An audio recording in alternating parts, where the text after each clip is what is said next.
Bonsoir à tous, un plaisir de pouvoir vous retrouver pour notre rendez-vous hebdomadaire du MUXPI.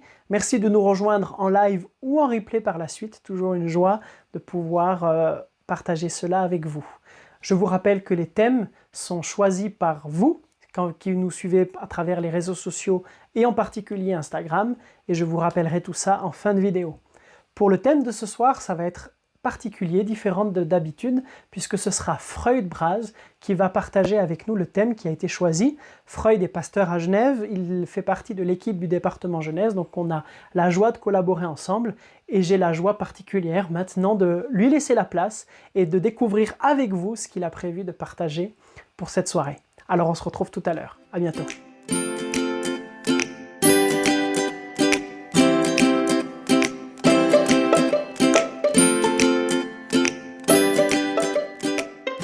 Salut à tous, j'espère que vous allez bien. Soyez les bienvenus à la chaîne Jeunesse Adventiste et merci à Pierrick d'avoir organisé le MUXPI. C'est super de pouvoir partager avec vous ce temps. Alors, c'est vrai que vous allez, sur les sondages que Pierrick a fait, vous avez choisi d'écouter ou de réfléchir un petit peu sur ce thème de la venue de Jésus, les signes de la fin des temps. Et du coup, je voulais réfléchir un petit peu avec vous sur ce sujet. C'est vrai qu'avec cette épidémie qu'on a traversée, on est en train de la traverser, on a entendu beaucoup de théories, des gens qui avaient peur et plusieurs choses sur la fin, la venue de Jésus. Le monde n'a pas de solution, il y a beaucoup de catastrophes, c'est la crise. Et du coup, beaucoup de gens se posent des questions, je pense que clairement et puis authentiquement, en se disant, mais est-ce que c'est la venue de Jésus? Et on peut se poser cette question. Mais vous savez, les disciples, ils ont aussi posé ces questions à Jésus. À un moment donné, ils ont posé la question à Jésus, quand est-ce que sera ton retour, ta venue? Quand est-ce que, peut-être dans leur tête, ils se demandaient, mais quand est-ce qu'on aura un nouveau royaume, quand est-ce que tu seras finalement roi et tu pourras changer un peu toutes ces lois et qu'on pourra vivre dans un monde juste, quoi. Et aujourd'hui, je voulais vous proposer de voir ça ensemble. Et on va prendre juste deux textes. Donc, deux chapitres de la Bible, Matthieu 24 et Matthieu 25. On va pas tout lire. Mais j'aimerais soulever 3 points avec vous. Tout d'abord, c'est répondre à cette première question, c'est quand cela arrivera-t-il? D'accord? La première question, c'est le quand. La deuxième question, c'est quel sera le signe ou les signes? On verra. Qu'est-ce que la Bible nous dit? Et je vais vous donner un bonus, ce sera le troisième point, c'est que faire en attendant la venue de Jésus? Parce que ça, c'est quand même important. C'est important de savoir le quand, les signes, mais aussi qu'est-ce qu'on fait aujourd'hui, quoi. Ok? Donc, si vous êtes prêts, j'aimerais prier avec vous et puis on va se lancer dans cette étude.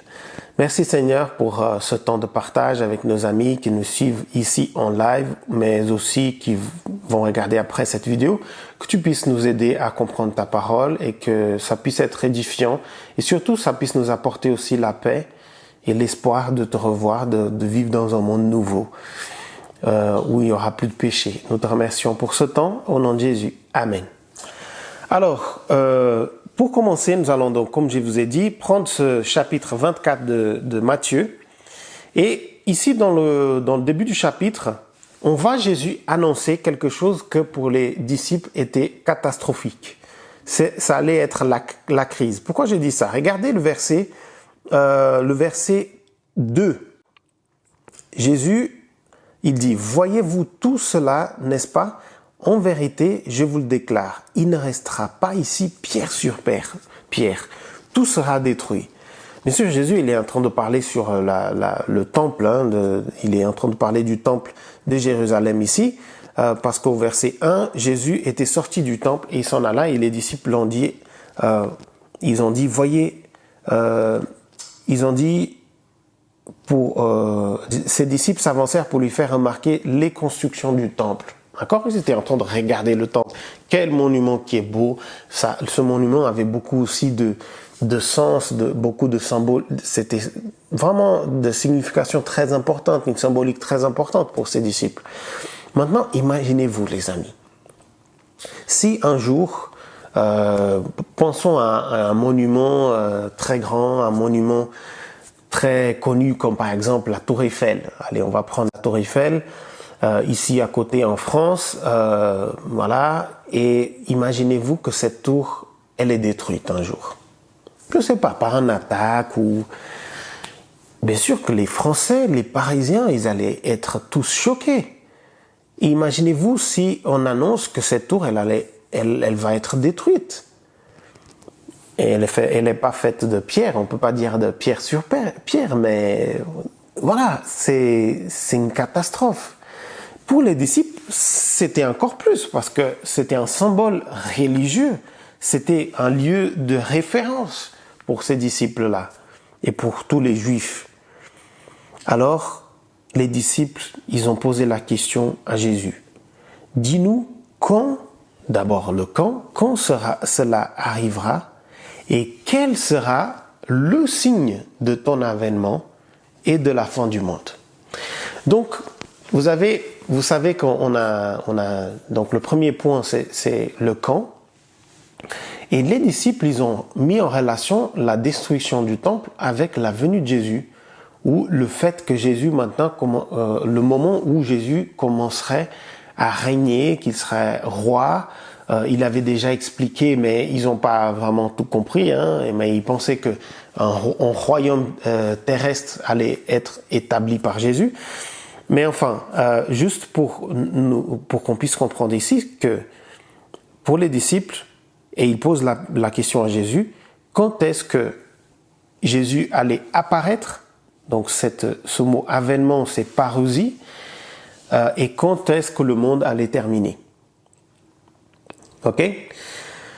Alors, Jésus va commencer à répondre à ces questions-là. On va essayer de voir qu'est-ce que Jésus a répondu. C'est important pour nous aujourd'hui, pour qu'on puisse savoir quand est-ce que Jésus il reviendra et quel sera le signe de sa venue. Et tout d'abord, Jésus commence à décrire du verset 4 au verset 13 la destruction du temple. D'accord? Cet événement qui allait arriver au temps des disciples. Ok? Dans le verset 34, par exemple, Jésus dit que tout cela va arriver pendant cette génération.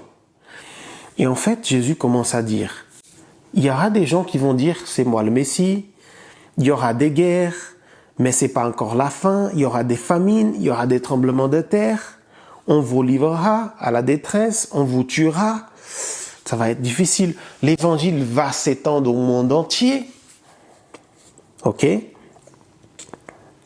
Et les disciples ont connu toute cette description-là. Je ne sais pas si vous avez vécu ça, si vous êtes adventiste ou chrétien en général. J'ai souvent entendu ce texte-là quand j'étais petit, ou même un peu déjà adolescent, ou presque adulte déjà. Les gens en train de décrire, voilà, ça sera, la venue de Jésus sera comme il est dit ici en Matthieu 24, où on a ces textes aussi dans Luc et Marc. Mais j'ai toujours cru que cette description, c'est la description de la venue de Jésus pour nos temps. Mais en fait, Jésus n'est pas en train de parler ici de sa venue, il est en train de parler de la destruction du temple, que vous pouvez chercher sur Internet, mettez sur Google « destruction du temple à l'année 70 » ou à 70 pour les Français. Mais cette destruction du temple, elle était décrite ici, elle s'est passée telle que Jésus l'avait décrit. On voit historiquement qu'il y a eu beaucoup de persécutions aux chrétiens, il y a eu beaucoup de souffrances, famines, morts. Vous pouvez chercher, vous allez trouver, c'est un fait historique qui est décrit aussi, vous trouvez des bons articles sur Internet. Donc, Jésus, il va commencer par décrire la souffrance des disciples. Et dans le verset, on va essayer d'avancer assez rapidement pour qu'on ne prenne pas énormément de temps, mais dans le verset 30, Jésus il répond à la deuxième question. Il dit « Alors apparaîtra dans le ciel le signe du Fils de l'homme. Alors toutes les tribus de la terre se frapperont la poitrine et elles verront le Fils de l'homme venir sur les nuées du ciel dans la plénitude de la puissance et de la gloire. » La question numéro 2, on a commencé par la 2. Quel sera le signe de la venue de Jésus? Quel est ce signe qui nous montre que Jésus est en train de venir? Et Jésus nous dit, quand vous verrez que je serai dans les nuées, le Fils de l'homme lui-même sera dans cette nuée en train de venir dans le ciel, ça c'est le signe que je suis en train de venir. C'est un signe qui ne vient pas trop avant le temps de sa venue. C'est quand il reviendra, il reviendra. Et pour la question du quand, dans le verset 36, Jésus commence 3 réponses. Il va répéter 3 fois la même réponse. Vous m'excusez, j'ai un peu d'allergie en ce moment. Mais il commence par dire, le verset 36, il dit « Mais ce jour et cette heure, nul ne le connaît, ni les anges des cieux, ni le Fils, ni personne sinon le Père, et lui seul. » Et si on va au verset 42, « Vous ne savez pas quel jour votre Seigneur va venir. » Le verset 44, « C'est à l'heure que vous ignorez que le Fils de l'homme va venir. » Voilà notre réponse. On ne sait pas quand Jésus va venir. On sait juste que quand il reviendra, on sera pas, il nous prendra tous par surprise. Ça sera une surprise pour nous tous. Oui, on ne sait pas quand est-ce que Jésus va venir. Il peut venir demain, mais il peut venir aussi, on ne sait pas quand, dans je ne sais pas combien de temps. On peut aussi nous dire que c'est vrai que si je viens à décéder à un moment donné, pour moi, Jésus, il va venir à ce moment, parce qu'après, le temps que la personne est morte, ce temps-là, il ne compte pas. Donc, quand on ouvrira nos yeux pour la résurrection lors de la venue de Jésus, voilà, c'est sa venue. Et c'est pour ça que la Bible nous dit qu'on doit être prêt, toujours prêt. Et être prêt, c'est quelque chose qui peut nous apporter beaucoup de peur. Il y a certaines personnes, quand parlant de la venue de Jésus, ça nous transmet une certaine peur. Faites attention, Jésus est en train de venir. Et puis, ça peut nous, au lieu de nous motiver à retrouver notre Seigneur, notre ami, notre Dieu, notre Créateur, celui qui nous aime, ça peut nous motiver à avoir plutôt une certaine panique. Comme par exemple, on a eu pendant cette épidémie. Mais, les amis, qu'est-ce qu'on doit faire en attendant la venue de Jésus? Vous savez, les réponses sont assez claires dans les textes. Vous pouvez lire après le verset tout entier. Mais le quand, c'est on ne sait pas. Quel est le signe? On verra quand Jésus il sera dans les nuées, on verra le signe. Il faut savoir que la Bible parle plusieurs fois sur les signes. Et quand on parle de signes, souvent dans la Bible, les signes, ce sont des miracles. D'accord? Surtout dans l'évangile de Jean, on va beaucoup voir ce mot signe. Et on parle aussi des signes de la venue de Jésus ou des signes des temps. D'accord? Comme des événements qui précèdent quelque chose. Et pour la venue de Jésus, le signe qu'on a, c'est ça, et le quand, on ne sait pas. Alors, si on continue dans ces 2 chapitres, et dans ce cas, dans le verset 45 du chapitre 24, Jésus commence par une parabole. Et ici, on aura 4 paraboles. D'accord? La première parabole, c'est la parabole du serviteur fidèle. Et ce serviteur fidèle, il prend soin des employeurs, des biens de son maître, dans l'absence de son maître. Et en fait, le texte va nous dire, le verset 50, que le maître de ses serviteurs arrivera au jour qu'il n'attend pas et à l'heure qu'il ne sait pas. Encore une fois, l'idée que Jésus vient, ou le maître ici, il vient au moment inattendu. Et ici, dans cette parabole, on nous dit que heureux le serviteur que son maître, en arrivant, trouvera en train de faire ce travail. Quel travail? De prendre soin des biens et des employeurs de ce maître. Et puis, il y a le mauvais serviteur, que c'est celui qui se dit, le maître ne vient pas, il tarde à venir, je vais commencer à battre, à maltraiter et à vivre une vie un peu complètement lâchée, avec aucune responsabilité envers les autres et envers ce que le maître l'a confié.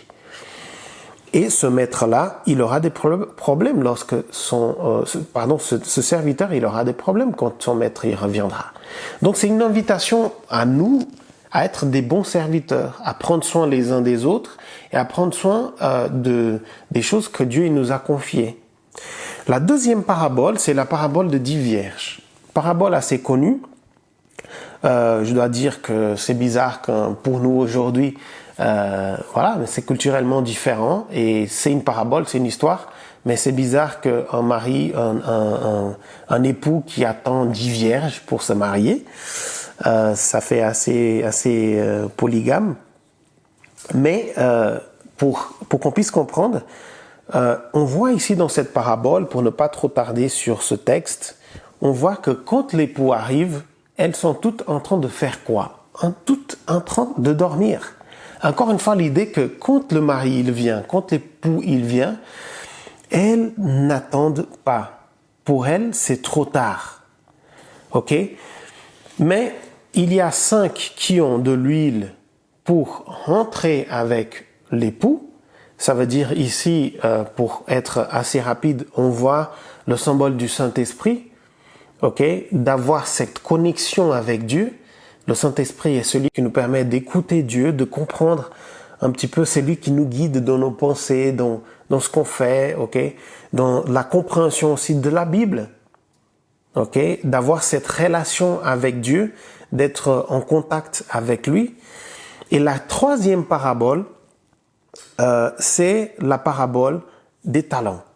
Alors, encore une fois, c'est un maître qui a 3 serviteurs, et il part, et on nous dit que un serviteur a 5 talents, un autre a 2 et un autre a un seul. Et celui qui a 5, il l'investit, il applique, il utilise ses talents. Et en fait, il reçoit en retour 5 autres talents, donc il reste avec 10. Celui qui a 2, il applique ses talents et il utilise ça, il met en application, il les utilise et il a en retour 2 autres. Donc il reste avec 4. Mais celui qui avait un seul talent, il l'enterre, il le cache, il l'utilise pas parce qu'il veut pas le perdre, il veut le protéger. Et quand le maître arrive, il retrouve ses serviteurs et finalement il va dire: car à tout homme qui a, l'on donnera et il sera dans la surabondance. Mais à celui qui n'a pas, même ce qu'il a, lui sera retiré. Donc, ici, la leçon encore un peu résumée pour nous, pour la venue de Jésus, pour l'attente de la venue de Jésus, c'est qu'on puisse utiliser nos talents, nos valeurs, nos dons. D'accord? Ici, les talents, c'est la monnaie, mais on peut aussi dire que c'est ce qu'on a plus de valeur. Et aujourd'hui, ce qu'on a, nos dons, nos talents, nous font aussi gagner de l'argent. Et on doit utiliser ça. On doit utiliser. Et plus on utilise, plus on peut les multiplier. Plus tu utilises ce seul talent que Dieu t'a donné pour servir les autres, pour mettre en pratique ce que Dieu il t'a, pour aussi partager ce que tu as avec Dieu, tu auras de plus, ça sera multiplié ce que tu as. Mais si on cache nos talents, peut-être c'est aussi une manifestation d'une certaine forme d'égoïsme, et on n'accomplit pas le but. On n'accomplit pas le but. Et dernièrement, on voit ici une autre parabole. Que cette parabole, c'est plutôt une image. Image lors de la venue de Jésus. Le verset 31 nous dit que quand le Fils de l'homme viendra dans sa gloire, accompagné de tous ses anges, alors il siégera sur son trône de gloire. Et le texte nous dit que devant lui, il va rassembler toutes les nations et il séparera les hommes les uns des autres comme le berger sépare les brebis des chèvres. Il placera les brebis à sa droite et les chèvres à sa gauche. Alors le roi dira à ceux qui seront à sa droite. Donc ici on a deux groupes les amis. On a les chèvres et on a les brebis. Et on sait que lors de la venue de Jésus, il y aura un jugement, il y aura des gens qui vont vivre avec lui éternellement, il y a d'autres que non. Mais ici Jésus, il nous donne le critère. Et ça c'est super important pour nous de comprendre. Et le verset 34, il commence à dire « Alors le roi dira à ceux qui seront à sa droite, « Venez les bénis de mon Père, recevez en partage le royaume qui a été préparé pour vous depuis la fondation du monde. Car j'ai eu faim et vous m'avez donné à manger. J'ai eu soif et vous m'avez donné à boire. J'étais un étranger et vous m'avez accueilli. Nu et vous m'avez vêtu. Malade et vous m'avez visité. En prison et vous êtes venus à moi. » Alors les justes lui répondront, « Seigneur, quand nous est-il arrivé de te voir affamé, de te nourrir, assoiffé et de te donner à boire ?» Il continue à poser certaines questions et le verset 39 ou le verset 40, « En vérité, je vous le déclare, chaque fois que vous l'avez fait à l'un de ces plus petits, qui sont mes frères, c'est à moi que vous me l'avez fait. » Alors, chers amis, on a ici la conclusion de ce qui fait la différence entre le chrétien qui attend le retour de Jésus et peut-être des gens qui ne sont pas chrétiens, mais que la Bible décrit, des gens qui prennent soin les uns des autres, qui s'occupent des autres, qui ont une pensée altruiste. Je ne veux pas limiter la description du salut que à ce texte. Il y a aussi d'autres idées, il y a aussi d'autres textes. Mais ici, pour cette étude qu'on est en train de faire, il est très clair qu'en attendant la venue de Jésus, on est invité à prendre soin des gens qui sont dans le besoin, à aider à être solidaires les uns avec les autres.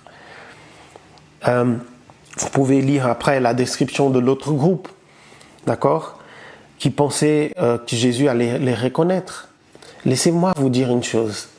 Avant d'être marié, quand j'étais avec Diana et puis elle était aux États-Unis, je devais aller la visiter parce qu'on était dans une relation en distance. Et pendant un certain temps, elle venait me visiter à chaque 3 mois et j'allais la rendre visite aussi. Et quand je l'attendais, quand elle venait des États-Unis et j'allais à l'aéroport pour pouvoir la rencontrer, j'avais ce sentiment de joie. Je ne pouvais plus attendre qu'elle puisse venir dans cette porte, que je puisse lui faire un gros câlin et de pouvoir passer du temps avec elle. Et ma question aujourd'hui pour nous, c'est comment est-ce qu'on attend le retour de Jésus? Est-ce qu'on attend le retour de quelqu'un qu'on a hâte de voir, on a hâte de pouvoir toucher, de pouvoir prendre dans ses bras, être dans ses bras ou prendre lui dans nos bras, de pouvoir passer du temps avec lui, de poser plusieurs questions, des curiosités, de savoir aussi les pourquoi des choses aussi. Ou est-ce qu'on a peur du retour de Jésus? Parce qu'on a peur des tremblements de terre, on a peur des épidémies, Qu'est-ce que nous motive? Et finalement, je pense on a trouvé ici dans ces textes ces réponses-là. Et j'aimerais, vous motiver à vivre votre vie dans la joie. Ne pas être inquiété avec les crises qui viennent et qui vont, parce que des crises, elles existent tout le temps. Que ce soit dans notre vie personnelle, que ce soit au niveau mondial, elles vont toujours exister. Et Jésus, un jour, il va revenir. On ne sait pas quand, c'est vrai. Mais pendant ce temps-là, on peut s'occuper les uns des autres, on peut être solidaire et on peut vivre une vie aussi altruiste. Voilà, c'est ce message que j'ai voulu partager avec vous, plutôt peut-être une étude avec quelques lectures, mais j'espère que ça puisse vous motiver à attendre Jésus avec beaucoup d'impatience, mais aussi dans la paix. Que Dieu vous bénisse et bonne continuation de semaine. Et on se voit avec Pierrick dans le prochain Mugspi. Merci Freud pour ton partage, pour la richesse de la réflexion que tu as apportée. je crois que ça nous laisse matière maintenant à penser pour la suite. Si vous avez des questions par rapport à ce qui a été partagé, si vous avez d'autres sujets qui vous sont venus à l'esprit lors de ce MUXPI, je vous invite à pouvoir nous en faire part, à pouvoir nous poser ces questions. Vous avez un questionnaire qui est dans les notes de l'émission que vous pouvez remplir pour nous poser vos questions et nous donner des suggestions de sujets pour la suite. Je vous invite aussi à nous suivre sur nos réseaux sociaux et sur Instagram où nous posons des sondages pour voir un petit peu quelles sont les thématiques qui vous intéressent le plus. Donc n'hésitez pas à aller faire un saut, n'hésitez pas à nous écrire, comme ça on pourra au mieux planifier les prochains thèmes de ces prochains MUXPI. Merci de nous avoir suivis. Merci de aussi partager l'émission si vous pensez que d'autres peuvent bénéficier de ce qui a été partagé. Et je me réjouis de vous retrouver la semaine prochaine pour la suite. À bientôt. Ciao.